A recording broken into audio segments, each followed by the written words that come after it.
बचपन के कर्मों का फल, हम जैसा कर्म करते हैं वैसा ही हमें फल मिलता है। अगर हमने अच्छे कर्म किए होते हैं तो उसका हमें अच्छा फल मिलता है, और बुरे कर्म किए होते हैं तो हमें उसका बुरा फल मिलता है। अगर हमारे साथ कुछ बुरा होता है तो पहले लोग ऐसा बोलते थे कि जरूर उसने पिछले जन्म में कुछ बुरा किया होगा, इसलिए उसके साथ ऐसा इस जन्म में हुआ है। लेकिन अगर हम बात आज के ज़माने के करें तो हमें अपने कर्मों का हिसाब इसी जन्म में चुकाना पड़ता है। पहले भगवान नोट और कलम लेकर सभी कर्म का हिसाब करते थे, इसलिए पिछले जन्म का हिसाब इस जन्म में होता था। लेकिन आज का इंटरनेट का ज़माना, इसलिए भगवान भी लैपटॉप लेकर बैठे रहते हैं और सभी कर्म का हिसाब इसी जन्म में होता है। ये कहानी भी कर्म के बारे में ही है। हमारा जैसा कर्म वैसा फल हमें मिलता है। एक छोटे से गांव में एक लड़का रहता था। वह लड़का बहुत ज़्यादा गरीब परिवार से था। वह अपनी स्कूल की पढ़ाई करता था और स्कूल के बाद लोगों के घर घर जाकर सामान बेचने का काम करता था।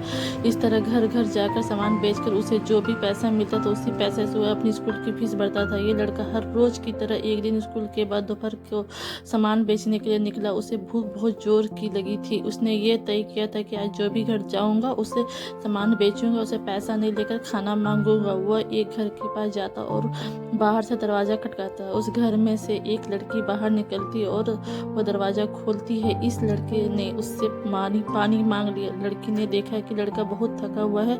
वो लड़की अंदर जाती है और सोचती है कि ये लड़का बेचारा ना जाने कब से इधर उधर सामान बेचता होगा, शायद इसे भूख लगी होगी। लड़की ने यह सब सोच रही थी कि वो उसके लिए पानी की जगह पर दूध का गिलास लेकर उसे देती है। लड़का बहुत ही भूखा था, इसलिए वो दूध पी लेता है और बहुत खुश हो जाता है। उसे लगता है कि इस दुनिया में भी अभी भी इंसानियत जिंदा है। लड़का का भगवान धन्यवाद मानता है और अब लड़की से पूछता है कि आपको कितने पैसे दे दूध की। लड़की ने कहा कि मुझे आपसे कोई पैसे नहीं लेनी है, मेरी माँ ने मुझे हमेशा ऐसी कहती है कि हमें दूसरों की मदद करनी चाहिए। लड़कों ने कहा कि आपको कुछ लेना होगा इस सामान में से। लड़की ने कहा कि आप कुछ मत दीजिए, मुझे नहीं लेना। लड़के ने जाते हुए कहा कि मैं आपके लिए दिल से धन्यवाद करता हूँ क्योंकि आपने मेरी मदद की। इतना बोलते हुए लड़का वहाँ से चला जाता है।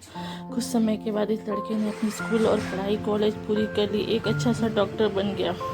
लड़का अब एक शहर में अच्छे हॉस्पिटल में डॉक्टर था। इधर उस लड़की के घर वाले की आर्थिक परिस्थिति दिन पर दिन बिगड़ रही थी। एक दिन ऐसा आया कि ये लड़की बहुत बीमार हो गई। लड़के को उसके घर वाले उसी हॉस्पिटल में ले जाते हैं जिस हॉस्पिटल में ये लड़का डॉक्टर था। उस लड़के के पास ये लड़की का केस जाता है। लड़का लड़की के एड्रेस देखते ही उसे पता चल जाता है कि ये तो वही एड्रेस है जहाँ पर अपने स्कूल के समय में वह सामान बेचने जाता था। लड़के को अभी उस लड़की को देखकर याद आ जाता है कि ये तो वही लड़की जिसने मुझसे मदद की थी। जब मैं भूखा था तो उसने मुझे दूध पीने के लिए दिया था। लड़का उस लड़की के इलाज अच्छे से करता है और अपनी टीम को भी इसके इलाज करने के लिए कमी नहीं करनी चाहिए, ऐसा बोलता है। वो लड़की ठीक हो जाती। अब बारी लड़की के हॉस्पिटल का बिल देने की। वो मन ही मन बोल रही थी पता नहीं कितना बिल होगा। वो चिंतित थी क्योंकि उसके घर वाले की आर्थिक स्थिति इतनी अच्छी नहीं थी कि वो लोग उसका इलाज का बिल पे कर पाए।